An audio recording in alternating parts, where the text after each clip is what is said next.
The stars looked different in the dead zone. Commander Jiho stared at the view screen of his ship, watching the empty space that had puzzled the Galactic Council for 2,000 years. No signals came from this area. No ships traveled here. Most believed nothing lived in this forgotten corner of the galaxy, but Huna felt something else. The blue-skinned Vorth woman pressed her fingers to her temples, her large eyes closed in deep focus. Her people could read minds across vast distances, but here she sensed something impossible. Thoughts moved in the darkness, organized and purposeful. "Commander," she said, opening her eyes. "There are minds here. Many minds." Jiho turned from the screen. His gray skin showed the worry lines that marked all Kalani leaders. His people valued logic above all else, and this mission made no sense. "Why send the Council's best ship to investigate empty space?" "Are you certain?" he asked. "Our sensors show nothing."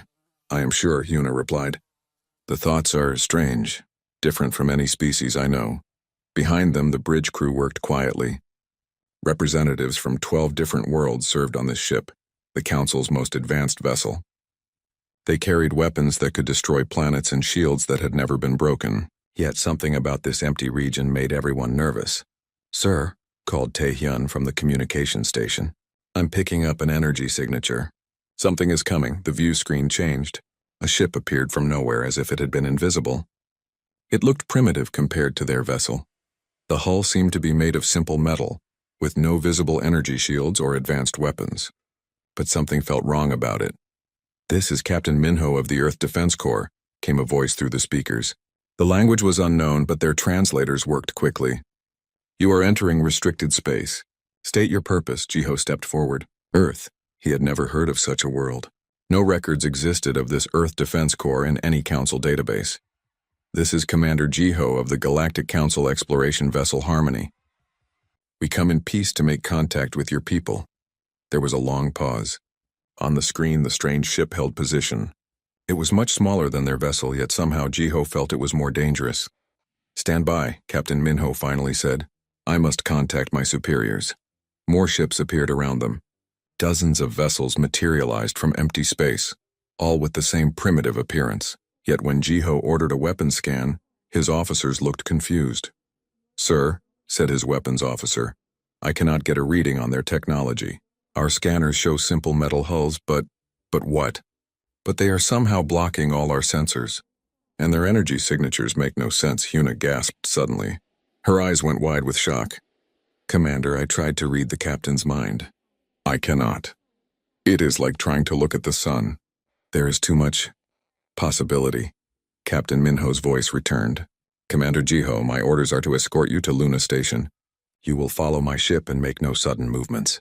Any attempt to scan our vessels or systems will be considered an act of war." "We agree," Jiho said quickly. Something in the human's voice told him this was not a threat to ignore. As they traveled deeper into human space, the crew of the Harmony became more confused. They passed worlds that should not exist.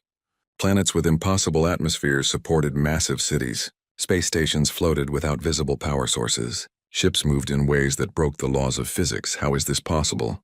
Jiho muttered, watching a human transport ship make a turn that should have torn it apart. Huna shook her head. "I can feel their minds now. Billions of them. But they think in ways that hurt to understand. They see possibilities where we see limits. They believe things that cannot be true, yet somehow are true." The journey took 3 days. During that time, more human ships joined their escort. None showed aggressive behavior, but their mere presence felt threatening. It was as if the universe itself bent around them. Luna Station appeared ahead, a massive structure orbiting a small gray world. It looked like it had been built with simple materials, yet it was larger than any Council space station. Thousands of ships moved around it, all following impossible flight paths. "Harmony, this is Luna Control," came a new voice. "You are cleared for docking Bay 7. Welcome to human space." As their ship settled into the docking bay, Jiho saw humans for the first time. They looked surprisingly ordinary. 2 arms, 2 legs, 1 head. Their skin came in different colors, and they moved with purpose and confidence. Nothing about them seemed special, but Hyuna was shaking. "Commander, something is wrong with my abilities.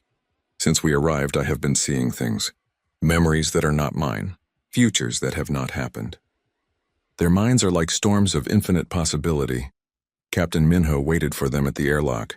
He was a tall man with dark hair and calm eyes. He wore a simple uniform with no visible weapons. 2 other humans stood with him. A woman with short black hair and a younger man who seemed to study everything around him.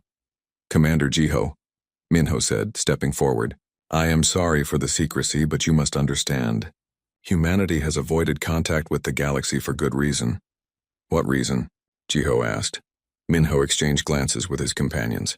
The woman nodded slightly. Because we are dangerous, Minho said simply. Not by choice, but by nature. Your people, all the species in the galaxy, you think in straight lines. You see what is and accept it. We see what could be and make it real. I do not understand, Jiho replied. You will, said the woman. I am Dr. Kyung. I study how different species think.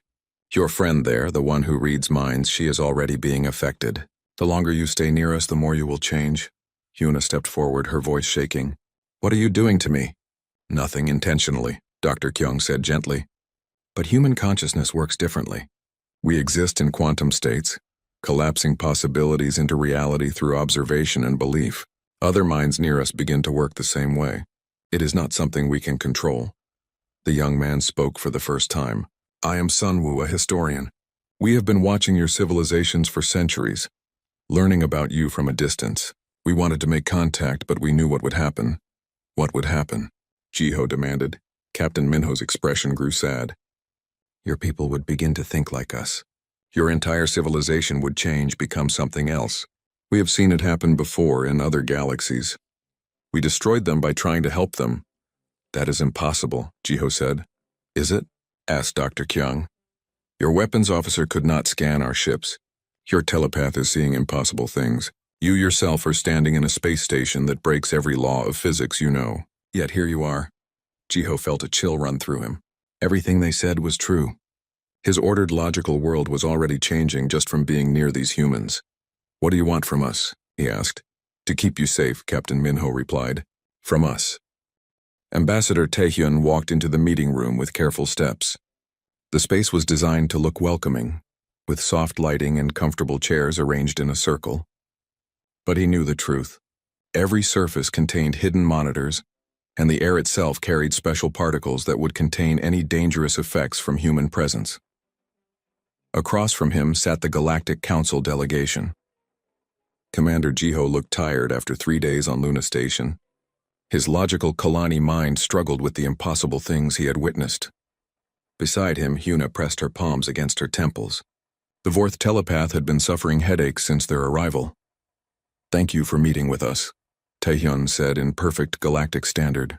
His accent was strange to their ears, carrying sounds that seemed to bend in impossible ways.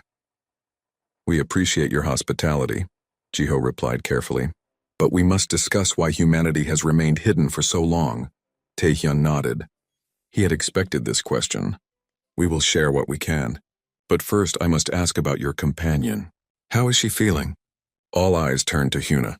The blue-skinned woman looked pale and confused. I am experiencing difficulties. I keep seeing memories that are not mine. Thoughts that belong to no one I know. And the futures. There are so many possible futures now. I am sorry, Taehyun said, and he meant it. Dr. Nari warned us this would happen. As if summoned by her name, Dr. Nari entered the room. She carried a medical scanner and wore the concerned expression of someone who studied dangerous things. Her dark hair was pulled back and her eyes held the weight of terrible knowledge. How long has she been experiencing these symptoms? Nari asked, moving to examine Hyuna. Since we arrived, Jiho answered. Her telepathic abilities have been expanding. Nari nodded grimly. It is as we expected. Human consciousness operates on quantum principles. We exist in multiple states simultaneously until observation collapses us into a single reality. Your friend's mind is trying to match our frequency. What does that mean? Demanded a new voice. Council Representative Yuki had been silent until now, but fear made her speak. The insect-like Threx woman's compound eyes showed rapid movement as she tried to process what she was hearing. It means she is becoming partially human in her thinking, Dr. Nari explained. Her species evolved to read single-state minds. Human minds exist in quantum superposition. The conflict is causing her distress. Can you fix it? Jiho asked. We can minimize the effects, Taehyun said. but only with distance and time. The changes have already begun. A new human entered the room. Sunwoo looked young, but his eyes held centuries of sadness. He carried a data tablet that glowed with soft light. "Commander Jiho," he said formally, "you asked yesterday about our knowledge of galactic civilizations. I have prepared a summary for you." He activated the tablet and holographic displays filled the air. Star charts showed the movements of entire fleets across millennia. Population data revealed the rise and fall of species. Trade routes mapped the flow of resources between worlds. "This is impossible," whispered Yuki. "Some of this data is from events that happened last week. Others are from before our species achieved spaceflight." "We have been watching," Sunwoo said simply, "learning, recording. We know about the War of the Seven Suns before your historians wrote about it. We documented the fall of the Prex Empire while it was happening. We watched your people take their first steps into space. Why?" Jiho's voice cracked with emotion. "Why watch and never make contact?" Sunwoo's expression grew darker. "Because we learned what happens when we do." The room fell silent. Finally, Taehyun spoke. "In our early history, we were explorers. We traveled to distant galaxies, eager to meet other intelligent life. We found a beautiful civilization called the Makers. They were artists and philosophers, creators of wonders beyond imagination." He paused, gathering strength to continue. "Within 50 years of contact, they had stopped making art, they stopped asking questions, they became obsessed with human ways of thinking, human technology, human dreams. Their entire culture disappeared. They became pale copies of us, and in trying to think like humans, they lost everything that made them unique. We tried to leave," Nari added softly, "but it was too late. The quantum changes had spread through their population. Eventually, their reality became so unstable that their entire galaxy collapsed into a singularity." The council delegation stared in horror. Hyuna moaned softly, clutching her head as new visions flooded her mind. "This is why we hide," Taehyun continued. "This is why we built our homes at the edge of the galaxy, in space that reality barely touches. We contain ourselves to protect others." "But you are here now," Yuki pointed out, "talking to us. Are we in danger?" "Yes," said a new voice from the doorway. Dr. Wubin entered, his white hair marking him as one of humanity's elders. Behind him walked Minho, still in his military uniform. "The contamination has already begun," Dr. Wubin announced. "Our sensors show quantum fluctuations throughout your ship. Your crew's brain patterns are shifting toward human frequencies." Jiho stood up quickly. "We must return to our ship. Warn the council." "I am afraid it is too late for that," Captain Minho said gently. "We detected 3 more council ships entering the system an hour ago. Word has already spread. How is that possible?" Jiho demanded. "Our communications are secure." Nari checked her scanner readings. "Commander, your telepath has been unconsciously broadcasting. Every thought she has had since arriving has been transmitted back to your people. The quantum entanglement is creating a communication network that crosses space instantly." Hyuna looked up with wide, frightened eyes. "I cannot stop it. The thoughts just flow out of me. I can feel minds across the galaxy beginning to change." Taehyun closed his eyes in defeat. "Then it has begun." "The convergence. What is the convergence?" Yuki asked, though her voice suggested she feared the answer. "It is what we call the process," Dr. Wubin explained. "When human consciousness spreads to other species through quantum entanglement. First one mind changes, then another, then entire populations. Eventually, every thinking being in the galaxy becomes part of a vast human-like consciousness. And then," Jiho whispered, "then reality itself begins to break down," Captain Minho said. "Too many minds trying to collapse quantum possibilities at once. The universe cannot handle it." Sunwoo spoke up from his position by the data displays. "The 3 approaching ships are broadcasting on all frequencies. They are demanding immediate integration with human society. They want our technology, our knowledge, our way of thinking." "They do not understand what they are asking for," Taehyun said sadly. "Can it be stopped?" Jiho asked desperately. The humans exchanged glances. Finally, Dr. Wubin answered, "There are protocols, ancient systems we built long ago, but using them would require—" He stopped, unable to continue. "Would require what?" Yuki pressed. "Would require humanity to make the ultimate sacrifice," Captain Minho finished. "To save the galaxy from us, we would have to remove ourselves from existence entirely." Hyuna suddenly gasped, her eyes rolling back. When she spoke, her voice carried harmonics that hurt to hear. Too late, she said in a voice that seemed to come from everywhere at once. I can feel them. Millions of minds across the galaxy are awakening to new possibilities. The convergence has begun, and nothing can stop it now. Through the viewports, they could see the 3 council ships approaching Luna Station, but now there were dozens more appearing from hyperspace, all demanding to meet the humans who had hidden at the edge of everything. The galaxy would never be the same. The new Terra colony buzzed with activity that should not have been possible. Jinwoo walked through the research complex, watching Kalani scientists work alongside human engineers on projects that broke every known law of physics. Their logical minds, once limited by what they thought was possible, now danced with theories that made reality bend. The quantum resonance chamber is ready for testing, announced Dr. Karak, a Kalani physicist whose gray skin now showed strange new patterns. His people had never developed decorative markings, yet somehow his body was creating them as his thoughts expanded beyond their original limits. Beside Jinwoo, Council xenopsychologist Soman made notes on her tablet. The small human woman had been assigned to monitor the cultural exchanges, but she was really documenting a disaster in slow motion. Dr. Karak, she said gently, can you explain what the resonance chamber is supposed to do? The alien scientist's large eyes sparkled with an enthusiasm his species had never shown before.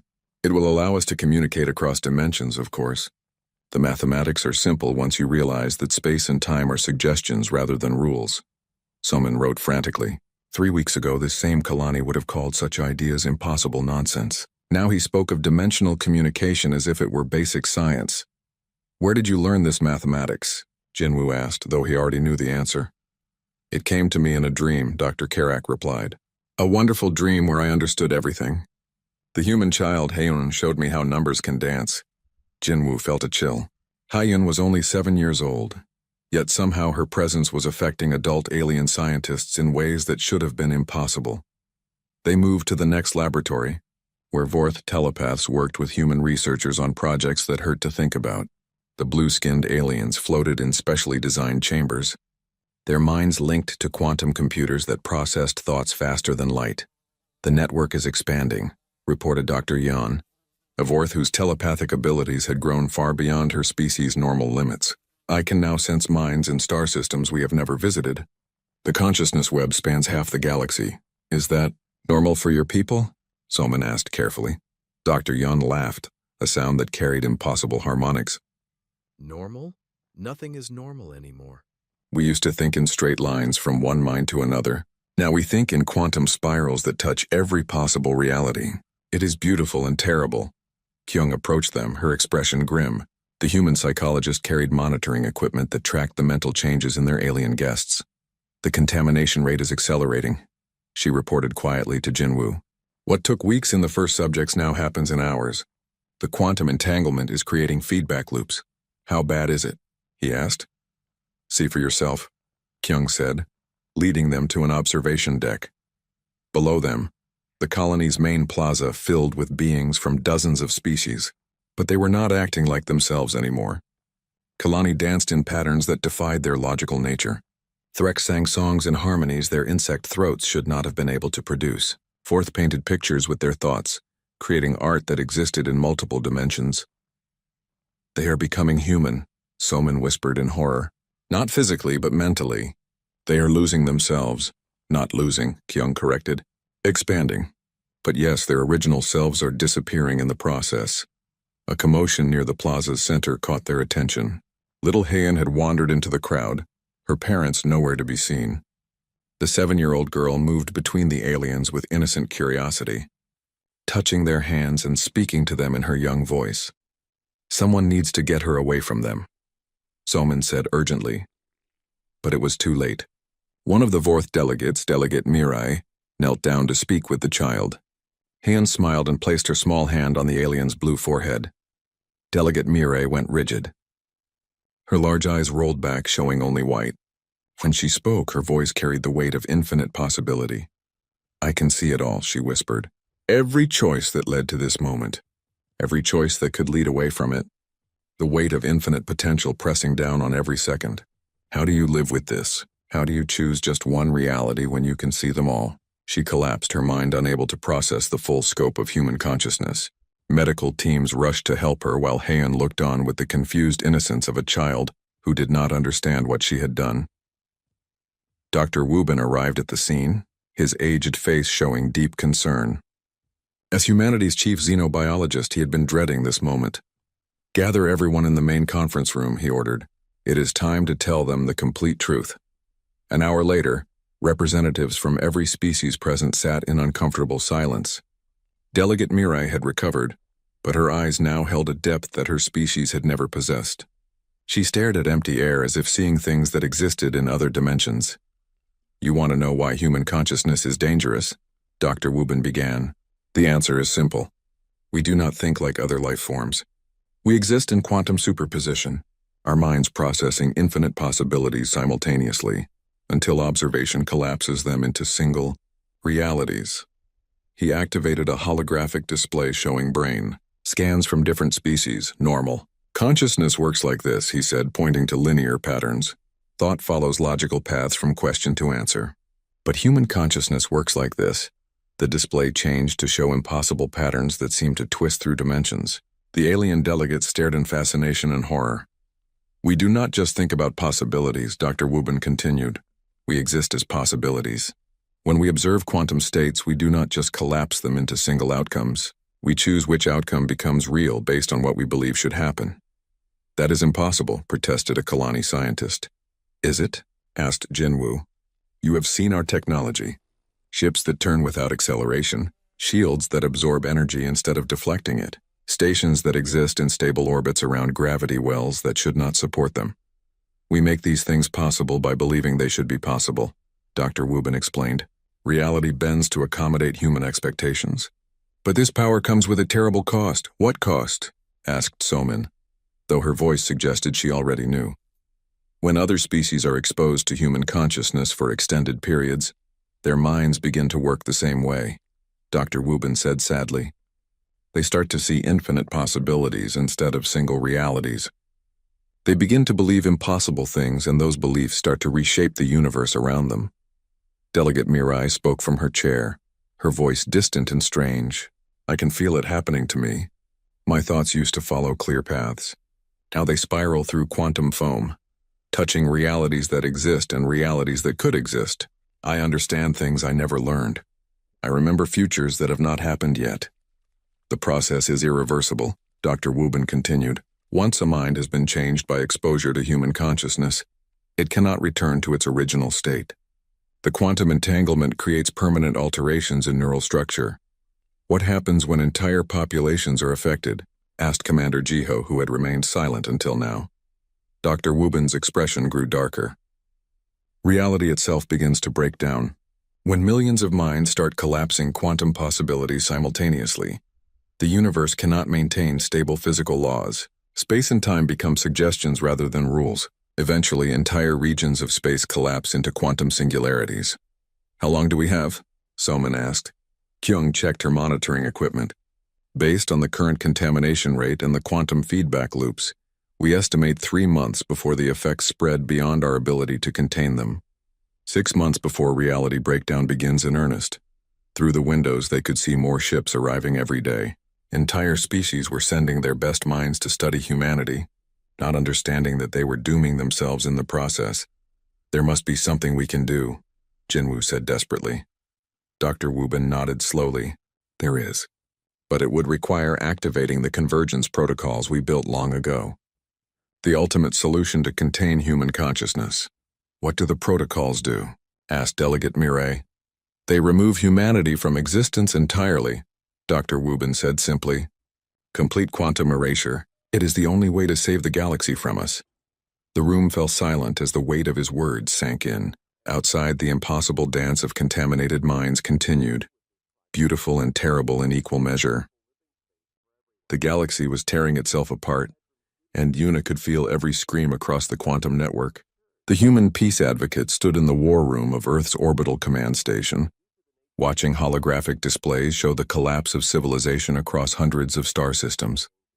"The Kalani homeworld just achieved faster-than-light communication," reported Commander Do-hyun, his weathered face grim with exhaustion. They built the transmitters in 6 hours using theories that should not exist. How many casualties? Asked General Seonjun, though he already knew the answer would be terrible. 40 million, Do-hyun replied. The reality storm started when their entire population began using quantum consciousness simultaneously. 3 of their moons collapsed into singularities. Yuna closed her eyes, feeling the weight of 40 million deaths across the galactic consciousness network. Since the convergence began 3 months ago, humanity had become unwilling witnesses to the destruction they caused simply by existing. The preservation faction is demanding we activate the protocols immediately, reported Dr. Taeyang, reading messages that poured in from human colonies across their territory. They say we cannot wait any longer. And the integration faction? Yuna asked, though she dreaded the answer. They are fighting back, General Seonjun said, his military bearing unable to hide his exhaustion. 15 human worlds have declared independence. They believe the contaminated species can learn to control their new abilities with time. Through the command center's windows, Earth looked peaceful in the afternoon sunlight. But Yuna knew that appearances were deceiving. Even here in humanity's most protected space, reality was becoming unstable. Children were being born with quantum consciousness so advanced that their dreams created physical changes in the world around them. Sir, called Lieutenant Minji from her station, we are receiving a transmission from the Vorth homeworld. They are requesting immediate evacuation assistance. What happened? Do-hyun demanded. Their telepathic network achieved galactic range, Minji replied, her voice shaking. Every Vorth in the galaxy is now connected in real time. The quantum feedback is causing their planet's core to destabilize. Yuna felt sick. The Vorth had been the first species to show signs of quantum consciousness contamination. Now their entire race faced extinction because they had tried to use their new abilities without understanding the consequences. How long before core collapse? General Seonjun asked. 18 hours, came the reply. The room fell silent. 18 hours to evacuate a planet of 12 billion beings. Even with humanity's impossible technology, it could not be done. There is more, Lieutenant Minji continued. We are detecting similar destabilizations on 47 other worlds. The quantum cascade is accelerating. Dr. Wubin entered the room, flanked by a team of scientists carrying data tablets that glowed with urgent information. The elderly xenobiologist looked as if he had not slept in weeks. The situation is worse than we thought, he announced without preamble. The quantum entanglement is not limited to species that have had direct contact with humans. We are detecting consciousness changes in beings that have never met us. How is that possible? Yuna asked. Quantum entanglement operates outside normal space-time constraints, explained Dr. Nari, one of Wubin's assistants. When a Vorth telepath with contaminated consciousness contacts a normal Vorth, the quantum states synchronize instantly. The effect spreads like a virus through their telepathic networks. The Threk's hive minds are showing similar patterns, added Dr. Jisoo. Individual Threks who have never seen a human are developing quantum consciousness through their collective neural links. General Seonjun studied the tactical displays with growing horror. Red zones marked areas where reality had become unstable. Yellow zones showed regions where quantum contamination was spreading. Green zones indicating normal space were disappearing fast. At current spread rates, how long before the entire galaxy is affected? He asked. Dr. Wubin consulted his tablet. 4 months. Maybe less if the cascade effect accelerates further. And then, complete reality breakdown. The galaxy becomes uninhabitable. Eventually, the quantum instabilities will spread to neighboring galaxies. Alarms began sounding throughout the command center. Lieutenant Minji worked frantically at her station. Sir, we have a problem. The Kalani fleet has entered our territory. They are demanding immediate access to human quantum technology. How many ships? Do-hyun asked. 8,000 vessels. They appear to be using some kind of probability drive that lets them travel through folded spacetime. Yuna stared at the display in disbelief. The Kalani had been logical, methodical people. Now they were using impossible technology, born from contaminated consciousness to threaten humanity with their own innovations. They are not thinking clearly, Dr. Wubin observed. Quantum consciousness without proper training leads to megalomania. They believe they can force us to teach them how to control their new abilities. Can we? Asked Yuna desperately. Can we teach them control?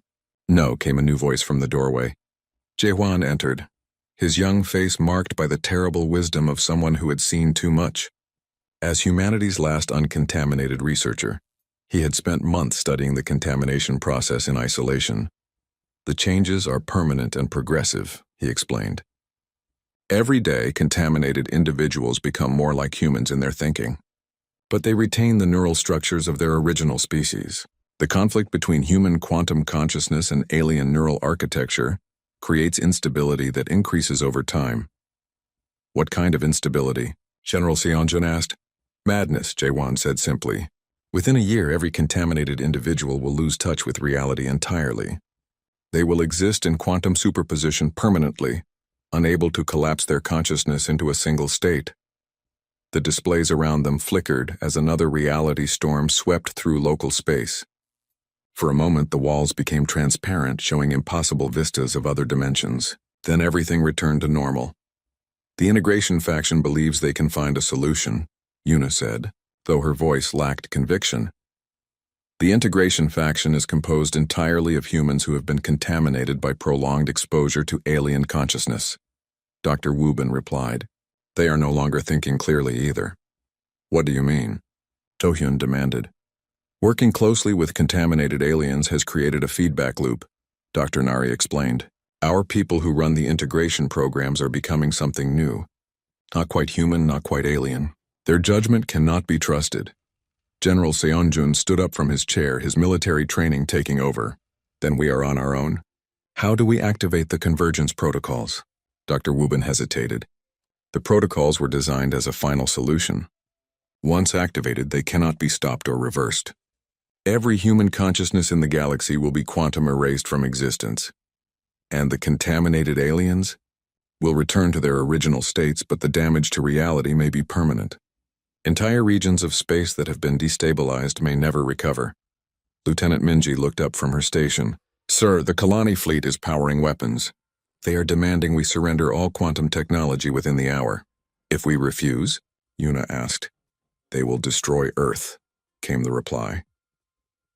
Through the command center, human officers and scientists looked to their leaders for answers. But what answer could they give? Surrender would mean spreading quantum contamination further. Fighting back would mean using the very abilities that were destroying the galaxy.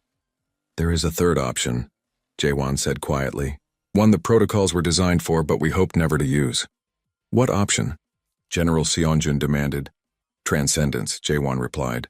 Instead of erasing human consciousness, we could remove it from physical reality entirely.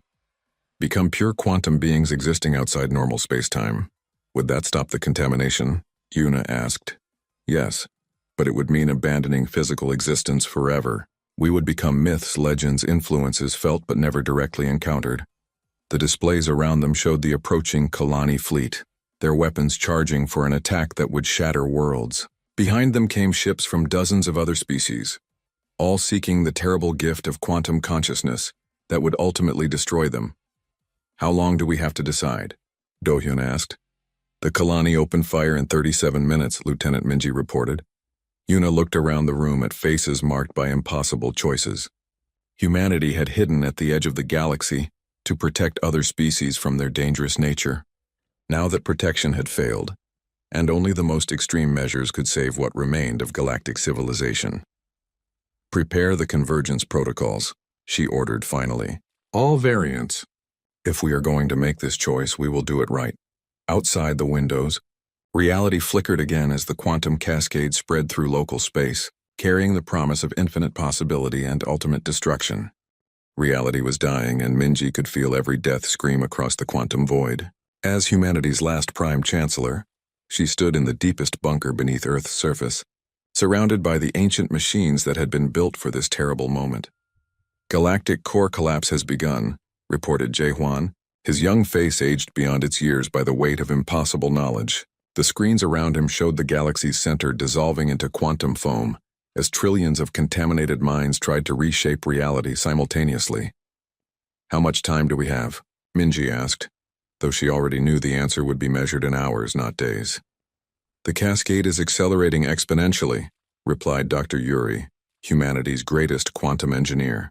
Her hands moved across control panels that existed in 7 dimensions at once.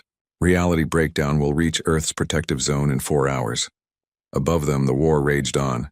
The Kalani fleet had been joined by vessels from every major species, all demanding access to human quantum technology.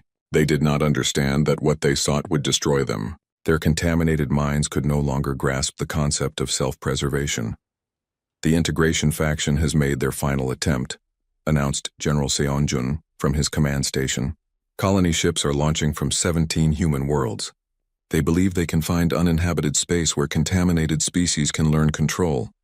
They are wrong, said Jaewon sadly. The quantum entanglement spans the entire galaxy now. There is no safe space left. Through the bunker's quantum sensors, Minji could feel the thoughts of contaminated beings across the galaxy. Kalani scientists building impossible machines that ate stars for fuel. Fourth telepaths whose expanded consciousness had driven them insane with infinite possibility. Threx hives whose collective minds had fragmented into billions of contradictory quantum states. Show me the final calculations, she ordered. Dr. Yuri activated the main display. Mathematical equations filled the air in patterns that hurt to look at directly.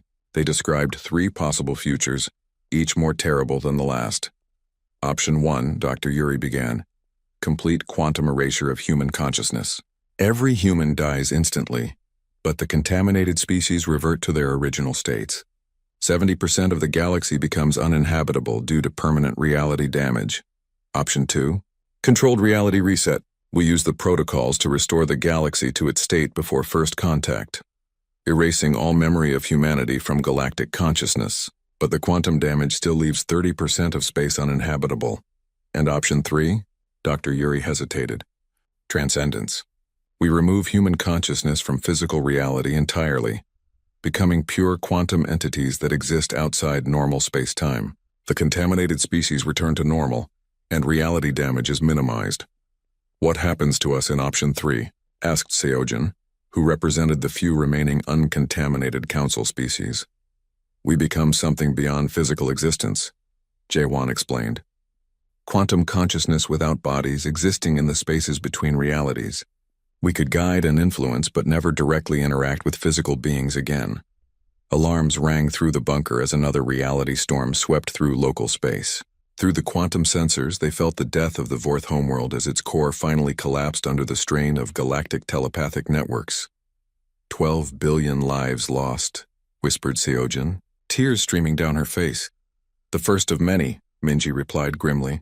If we do nothing, every world in the galaxy will suffer the same fate. Taemin entered the control room, carrying the activation codes for the convergence protocols. As humanity's greatest quantum physicist, he had designed the systems they were about to use. His presence meant the final moment had arrived. The enemy fleets have begun their final approach, he reported. They are using probability weapons that rewrite the laws of physics in real time. Our defenses cannot hold against impossibilities. How long? General Seonjin asked. 20 minutes until they reach firing range. Their weapons will not just destroy Earth. They will unravel the quantum foundations that keep this solar system stable. Minji looked around the room at the faces of humanity's last leaders.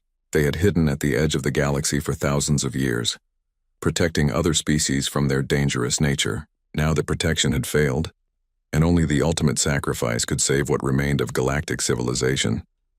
Are the protocols ready? She asked. Taemin nodded, his hands hovering over controls that would end humanity's physical existence forever. All 3 options are prepared. We need only choose which path to take.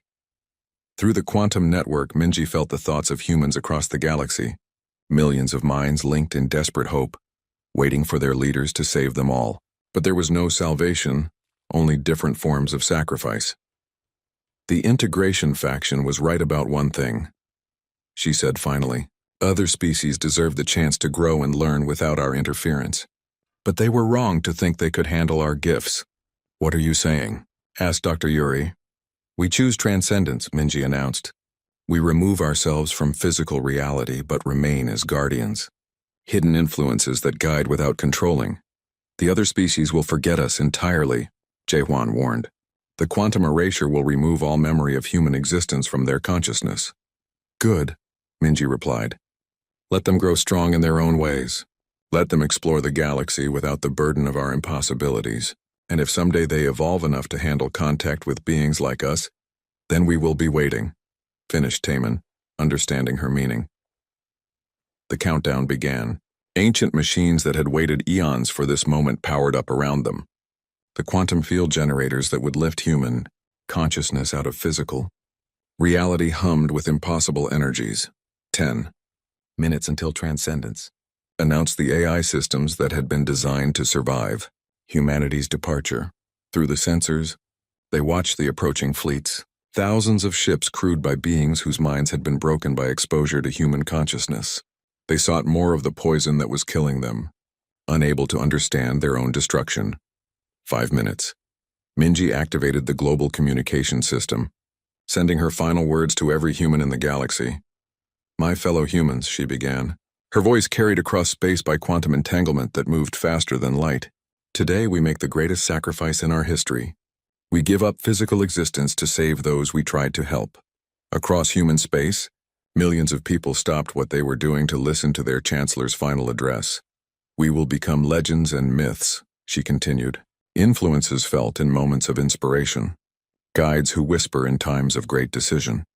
We will watch over them from beyond reality itself, hoping that someday they will grow strong enough that we can meet again as equals." 2 minutes.